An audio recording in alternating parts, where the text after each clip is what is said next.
why you're thinking now. You had me at a low end. I don't understand why you're thinking now. You had me at a low end. I don't understand why you're thinking now. Bienvenue sur Copytime, votre podcast dédié au marketing en ligne et au copywriting. Je suis Safia, copywriter professionnel depuis 2019 et j'aide les entrepreneurs du web à vendre plus sans trahir leurs valeurs grâce aux techniques de persuasion. Ma mission, vous apporter des stratégies claires et efficaces pour booster votre chiffre d'affaires avec la vente de produits digitaux, mais aussi vous aider à toucher votre audience en plein cœur et à la transformer en véritable fan. Découvrez tout de suite ma formation gratuite 5 techniques de copywriting pour des contenus qui convertissent vraiment, disponible à l'adresse develop.fr/copywriting. Si vous êtes prête à faire briller votre expertise et exploser vos ventes avec une communication véritablement impactante, alors mettez-vous à l'aise et bonne écoute.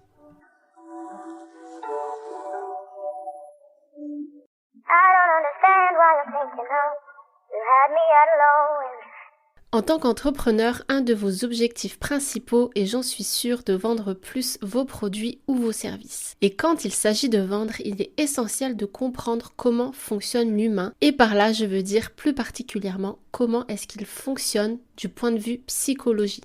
Vous le savez, je suis copywriter et mon métier consiste justement à maîtriser les principes de persuasion pour savoir comment susciter l'envie chez les lecteurs d'acheter un produit ou un service. Donc aujourd'hui, je vais vous partager 7 principes psychologiques qu'il est fondamental de comprendre pour vendre plus facilement. Alors évidemment, il ne s'agit pas de se transformer en abominable gourou prêt à vendre père et mère pour faire plus de chiffre d'affaires, mais seulement de savoir utiliser ces principes à bon escient, c'est-à-dire avec éthique et bienveillance, pour amener les bonnes personnes à faire appel à la bonne solution. Pour ça, on va donc s'appuyer sur des principes psychologiques auxquels nous sommes tous sensibles en tant qu'êtres humains de manière universelle. Alors, d'abord, la persuasion, qu'est-ce que c'est ? La persuasion est selon moi un art indispensable pour votre business puisqu'il va aider vos prospects à prendre des décisions et ces décisions ne sont pas toujours prises de manière rationnelle. Il faut savoir que notre cerveau est sans arrêt soumis à un tas d'informations qu'il est difficile pour lui de traiter de manière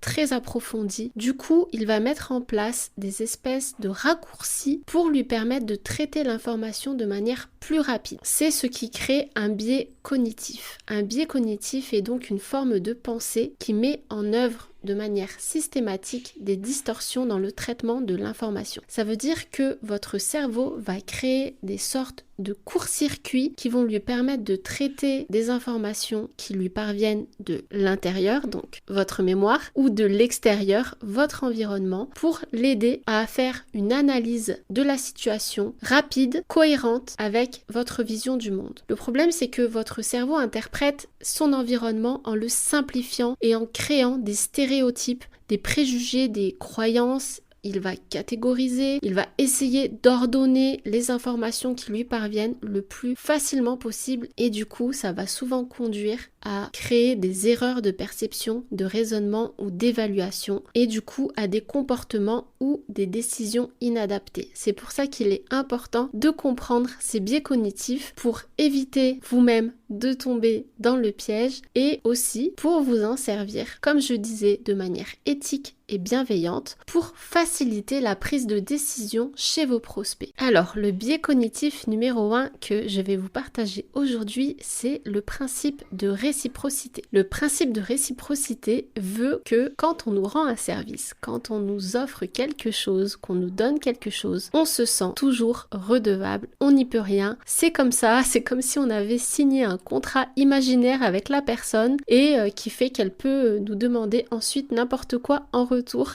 Il sera impossible quasiment pour nous de refuser. Eh bien en fait c'est ça le principe de réciprocité. Ça vient évidemment de notre éducation et c'est ce qui fait que lorsqu'on nous rend un service, on se sent redevable. Donc imaginez maintenant que vous offrez quelque chose à votre prospect, une formation gratuite, une checklist, des conseils qui vont l'aider à surmonter un problème qu'il a ou à atteindre un objectif forcément, si vous le faites régulièrement et surtout avec des conseils qui sont vraiment de qualité, qui vont être très utiles à votre prospect, lorsqu'il sera prêt à faire appel à un produit ou service similaire au vôtre, évidemment, il pensera à vous en premier plutôt que d'aller chez un de vos concurrents. Alors, comment est-ce que vous pouvez vous servir du principe de réciprocité pour votre business? Offrez des freebies, offrez du contenu à forte valeur ajoutée, offrez pourquoi pas des coachings. Moi, ça m'est arrivé d'offrir des coachings lorsque je faisais des concours, par exemple, sur Instagram. Et je sais pas, mais peut-être 70% ou 80% des personnes que j'ai coachées comme ça gratuitement sont ensuite devenues des clientes fidèles. Donc, n'ayez pas peur de faire ce genre d'opération de temps en temps. Le deuxième principe psychologique dont je voudrais vous parler aujourd'hui est le principe de cohérence. Le principe de cohérence dit que nous agissons de manière cohérente avec nos précédentes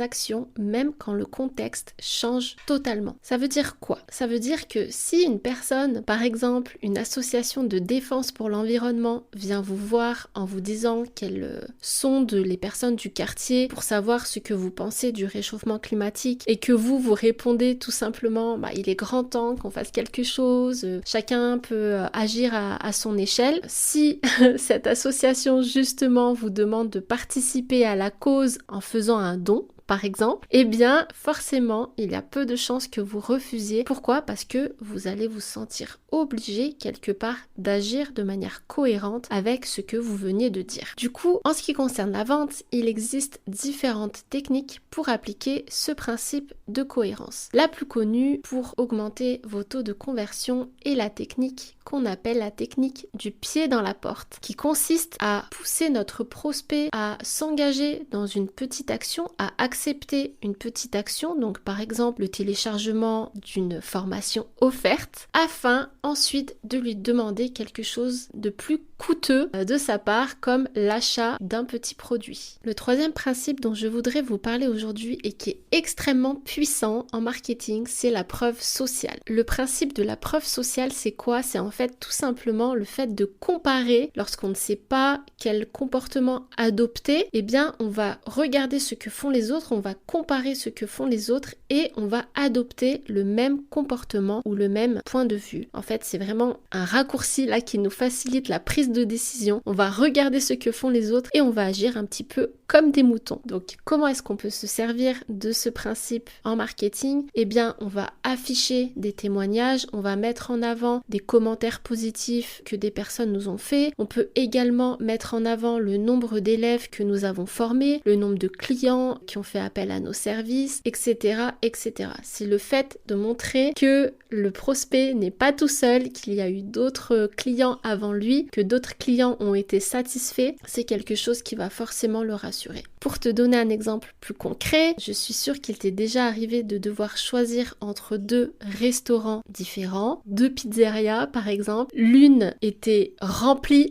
à craquer et l'autre était complètement vide. Qu'est-ce qui se passe dans ce cas-là? Tu auras tendance à choisir le restaurant qui est rempli parce qu'inconsciemment tu vas penser que le restaurant, la pizzeria qui est rempli fait de la meilleure qualité alors que le restaurant qui est vide probablement parce que les pizzerias sont affreuses, sont dégueulasses. Voilà, c'est le genre de raccourci que tu vas te faire dans ta tête et du coup qui va t'inciter à choisir le restaurant qui est plus rempli. Quatrième principe dont je voudrais te parler, c'est le principe de sympathie, qui veut que entre deux produits ou deux services identiques et de même valeur, nous allons avoir tendance à acheter chez la personne qui nous paraît la plus sympathique. Et tu me diras, c'est logique, on préfère donner notre argent à quelqu'un qui nous paraît sympathique plutôt qu'à une porte de prison. Et bien dans le livre Influence et manipulation de Robert Cialdini, Robert nous présente l'histoire de Joe Girard, qui est l'un des plus grands vendeurs d'automobiles du siècle. Et en fait, pourquoi est-ce que Joe Girard vendait beaucoup plus que ses collègues vendeurs de voitures?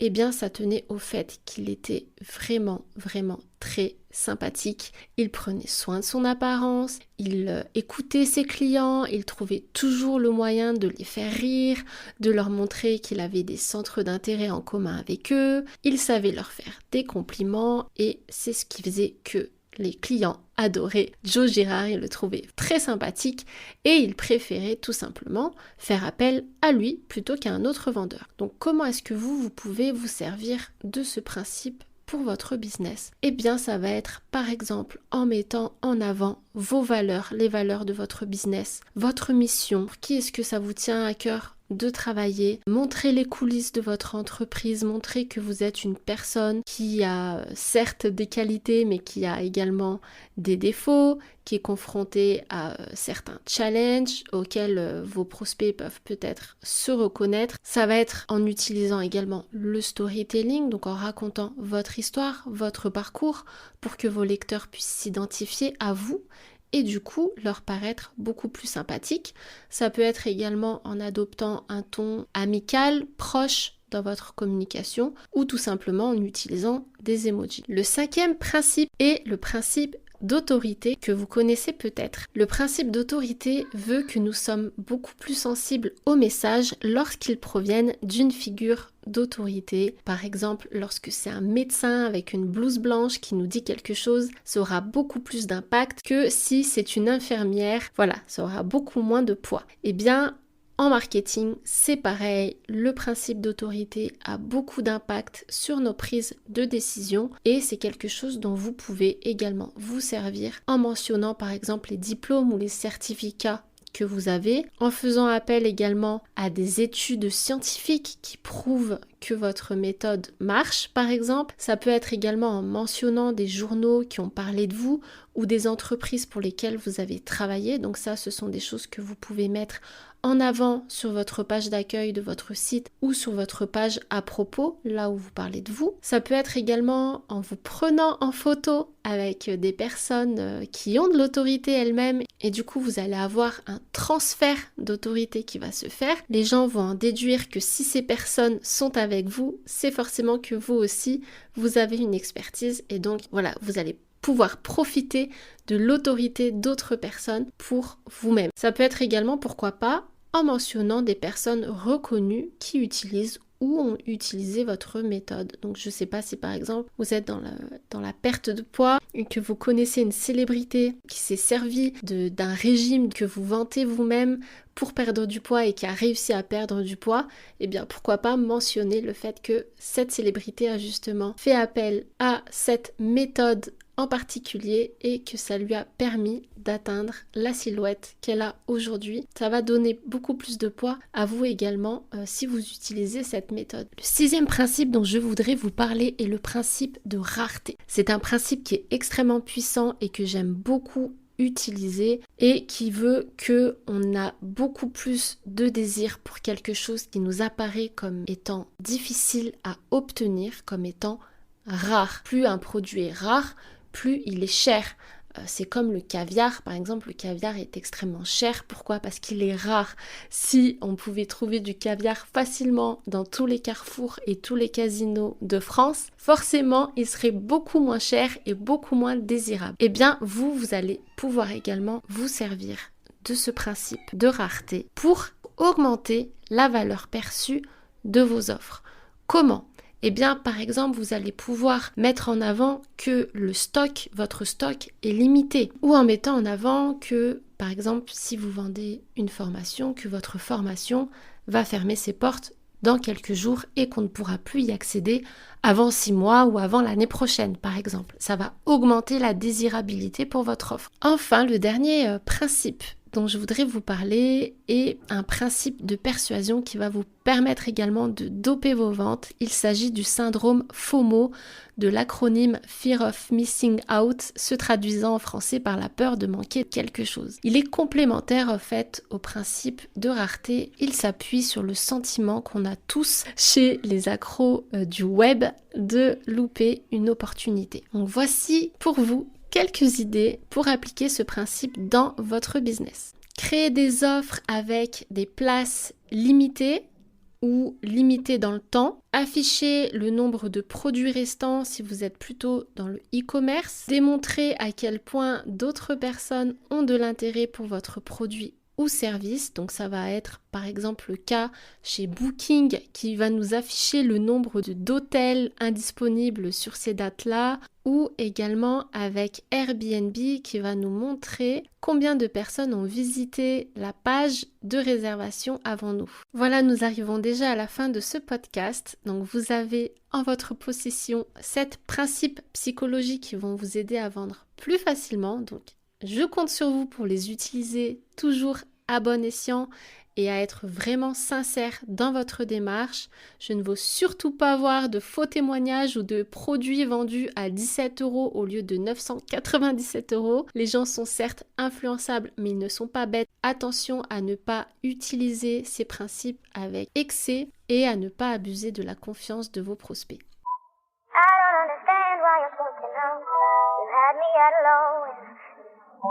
I don't understand why you're broken up. You had me at a low end. Merci d'avoir écouté cet épisode de Copytime jusqu'au bout. Retrouvez toutes les ressources que j'ai mentionnées sur le site develop.fr. N'hésitez pas à me suivre sur Instagram pour encore plus de contenu dédié au copywriting et au marketing en ligne.